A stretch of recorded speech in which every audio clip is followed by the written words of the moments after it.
Before starting the video, please like, share, subscribe and hit the bell icon to get notifications of our new videos, and also comment. Hana, I'm currently teaching English as a second language, and I love for my students to get confident in producing English or increasing their listening ability.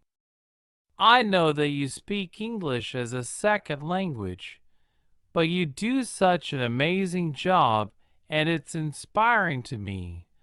So I love my students to improve and like it. And so, because you're a perfect example, what are some strategies you have for my students so I could tell them? Firstly, I worked on listening, and there are so many websites that are designed for English learners, and YouTube or any, so many sites that you can check on. Yeah, like that. I shall probably start with the listening first. You said, firstly, listening. Why is listening so important?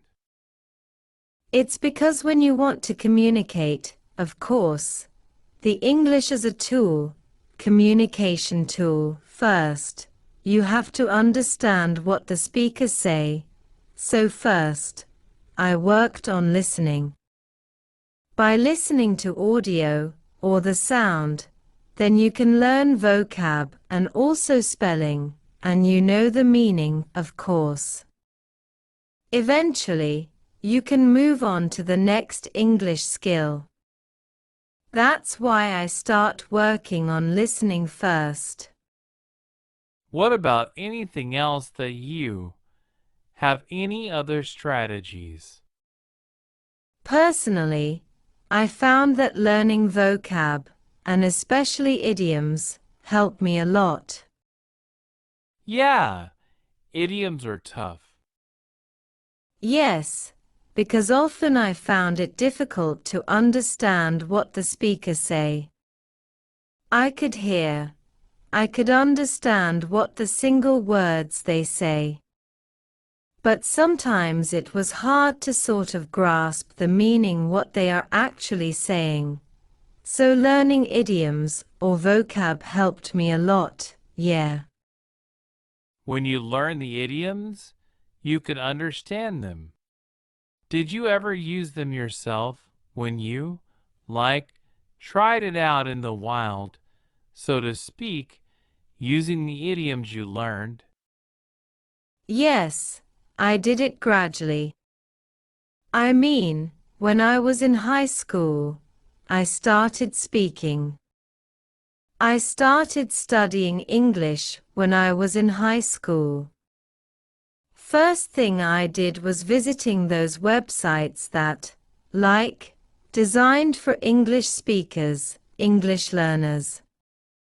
At the same time, I start watching American TV dramas, and in that sense, you can sort of understand in what situation you can use those particular phrases or idioms. By learning the idioms and vocab and the settings or the environment, the situation you can use, then you can sort of actually try to use them. At the beginning I was so nervous, but I'm sure. Yeah. I mean, it's really difficult to use idioms in any language, but English has so many, I think. Another thing I wanted to ask you about production skills in English is writing. I try to give my students opportunities to write it in class, but in order to be a proficient and excellent English speaker, you need to practice outside of class. What do you recommend to improve students' writing abilities besides just taking it for a test or for an assignment? What do you recommend? yes, they are difficult. I myself have trouble still writing, because I'm not a good writer in my native language. Oh no. But I guess just reading will help you at the start. Reading something, reading text, or some passages will help you. So if you know how to read, it can help you, right? Yes, definitely. All right. To learn sort of the template, how will things goes and how you make paragraph and stuff. Probably if you want to get better at writing, I would start reading first, reading lots of passage, different kinds of materials first. That's true, and I agree with that.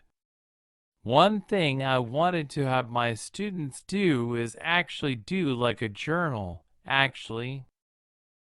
Yes, Did you ever keep an English journal to help with your writing? yes, I did. Oh, you did? I did, yeah. How do you feel that helped you? Was that good? A good idea?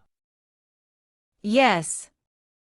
Because, first, when you write, unlike speaking or talking to somebody, it gives you time to really think about what you want to do, what you want to write, and you can focus on grammar more. That helps to actually talk to somebody maybe a day, write, next day, or you have to write something else in the class. That would help you. So keeping the journal will help you definitely, I think. Okay.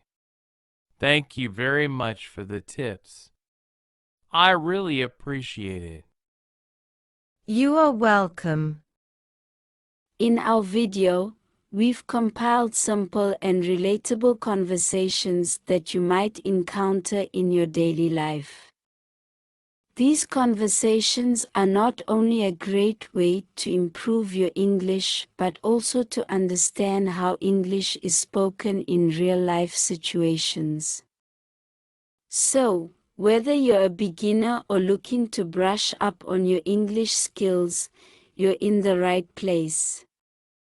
Please like, share, subscribe and hit the bell icon to get notifications of our new videos and also comment.